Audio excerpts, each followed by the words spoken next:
Mr. President, we thank you for allowing us or giving us the permission to talk to you about this subject, which is about organizational African unity and now the African Union. 60 years, tumultuous years, I must say, and also 60 years that have seen the birth of many nations. What is the significance of Africa Day? Africa Day is Africa Day. It's a day for Africans, wherever they are. It's a day on which we celebrate Africa's freedom. It's a day on which an organization that came up after a very long squabbles was created, the Organization of African Unity. You know, during that phase, you had two sides. One was demanding immediate African Union government, led by Osachefo, Dr. Kwame Nkrumah of Ghana, revolutionary, Pan-Africanist. And then other one was led by another revolutionary, Pan-Africanist, Julius Nyerere. They were both revolutionaries, but one was saying immediate union government, now. And the other one was saying, yes, I agree with you, but we must first create regional organizations. We can harmonize our ways of doing things. If you're going to have a union government just like that, we differ in our approaches. Some are from French-speaking Africa and so on. So therefore, regional regs must be first. Then we can go on to eventually get Union Government of Africa, or One Africa. The journey has been long, as you know.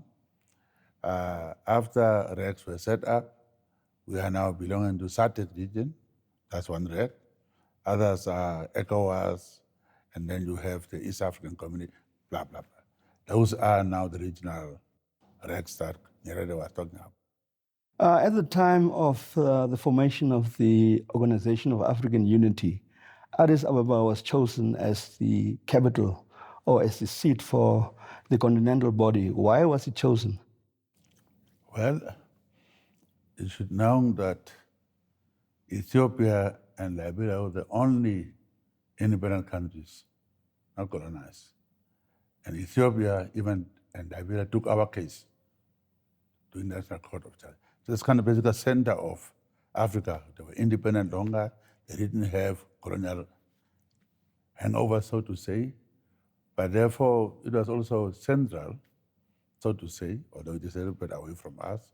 But if you take Addis and take Senegal and take its equidistance, it is basically also centrally located and had a power also already.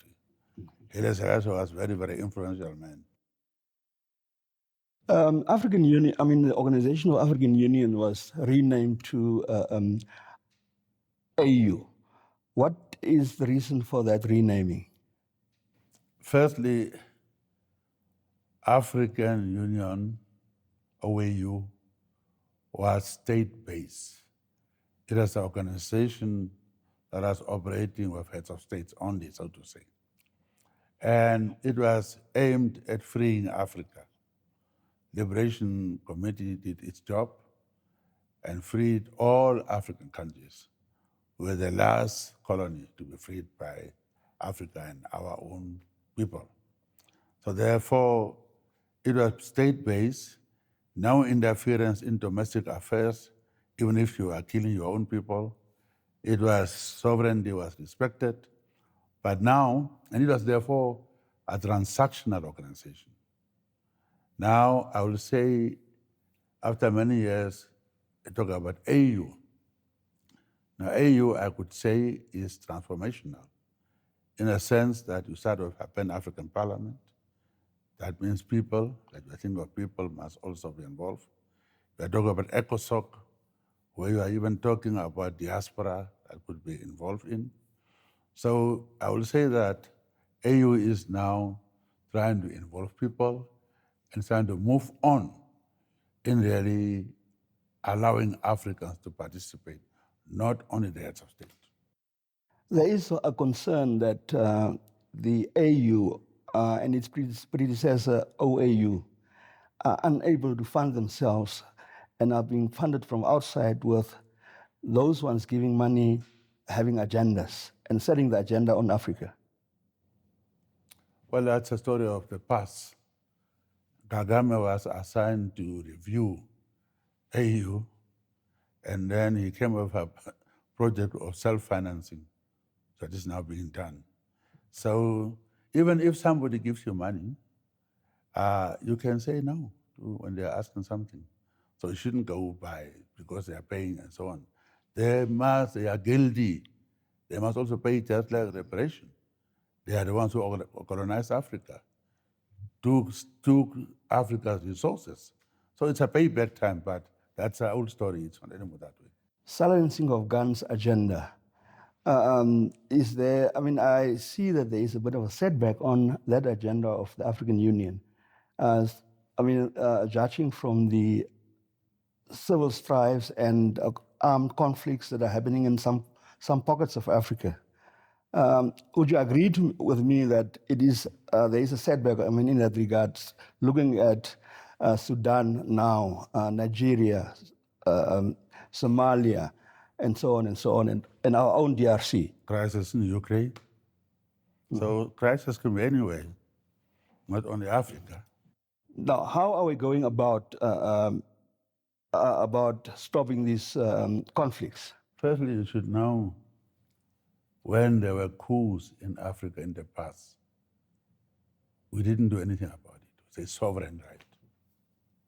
It was the Europeans and so on who will say it's not good and so on. Today, and I was going to talk package, I think, my way, but when you talk about the first wave, African leaders were those ones, and the second wave were those who were caught up in Cold War confusion, and one party state and military coups. Third wave, African leaders tried to come through a process, democratic process. Now there are still coups, there are fewer, but when they occur, who is intervening? Not Europeans, it's Africans ourselves who are saying we'll ostracize you.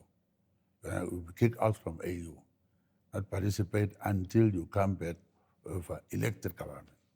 It's a process. It's not working, but that's what is happening. Whoever has a coup is kicked out by us from AU. What can we, after 60 years, what is the story that you can tell about Africa or African Union? Well, it depends on who you are. If you are an Afro-pessimist, you will see gloom, nothing has happened. If you are an eternal optimist like some of us, who are Pan-Africanist, will see that Africa has moved. Namibia is independent. Namibia was not independent at that time. It's the last colony. All of Africa is independent. Africa has problems like Europe has problems. So they shouldn't look down and say Africa has problems. There are problems in Europe right now. We have crisis going on in Europe. So therefore, things are happening. But Africa is now counted. We take our positions in international fora.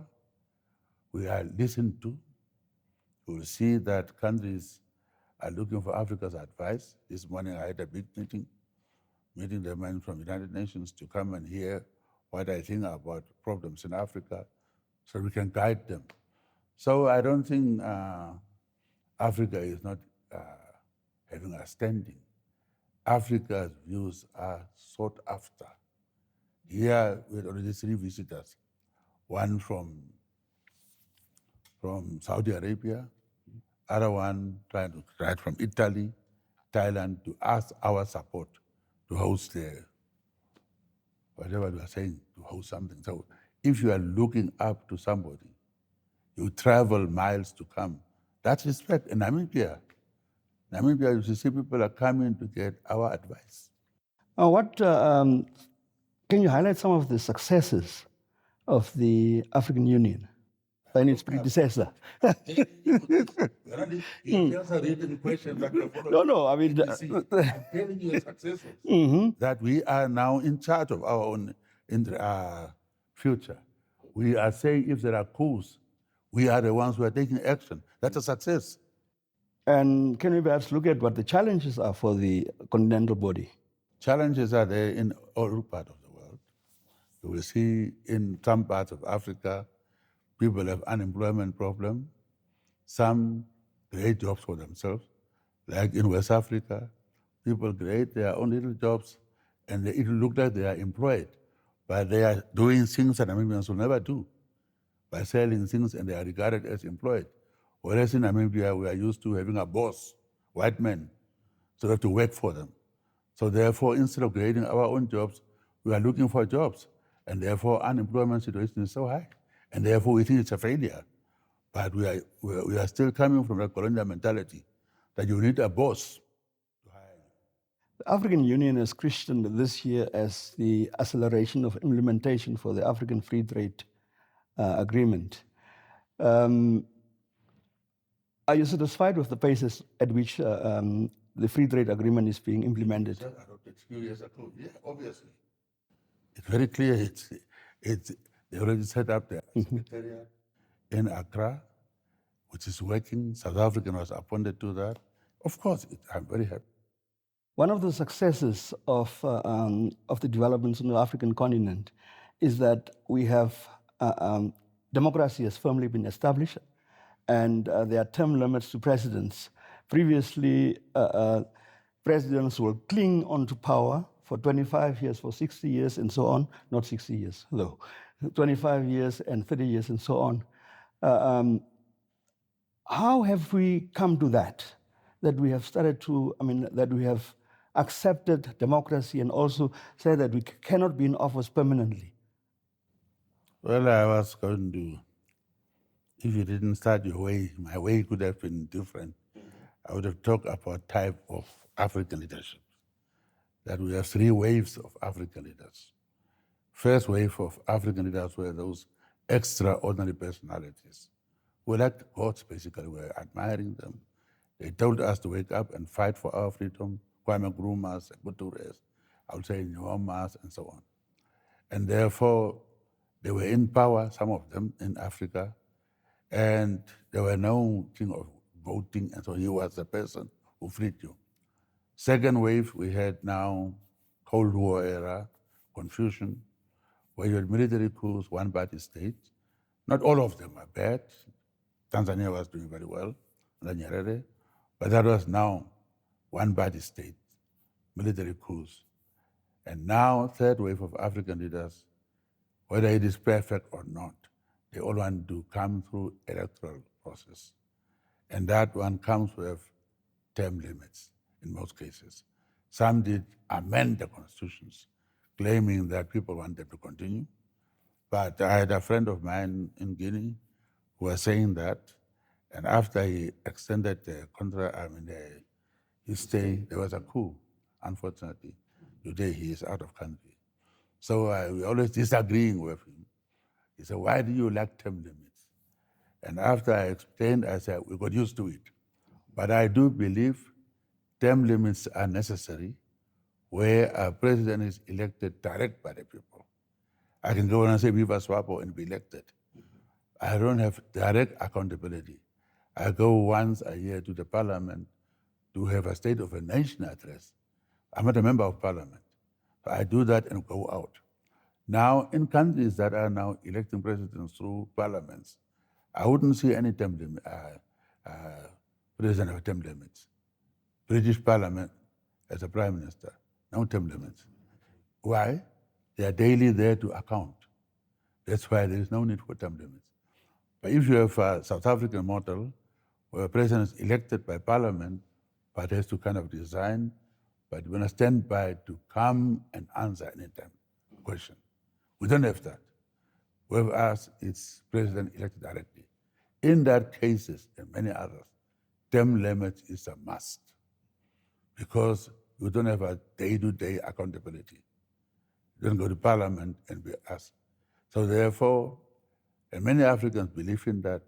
Term limits, you can do enough in 10 years. There is not much you can do. And you must not also think of persons. You must think of processes, systems, and institutions. If those things are in place, anybody can come and run a country. Well, Africa Day is a day where Africans should be proud, to be critical, but it's a day we must rejoice in. You have many countries having their own days. They celebrate them.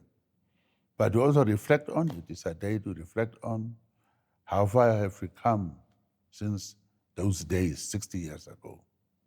Is Africa in the right direction? What are the stumbling blocks? Unity.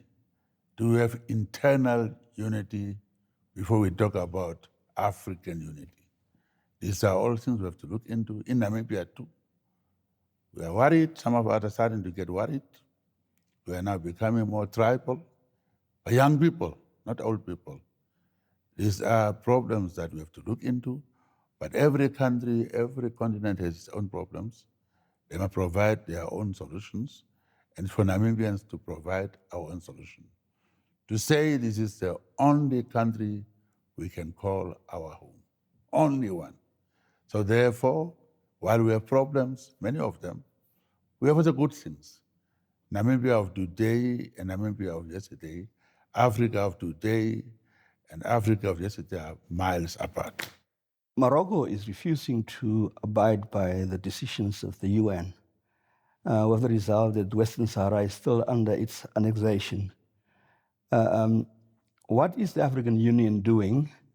Or is the African Union, Morocco has actually joined, so to speak, African Union, whilst that matter is still outstanding. Where are we now of that issue? Well, unfortunately, we are divided. Morocco has succeeded to get some Africans on her side. That's human nature.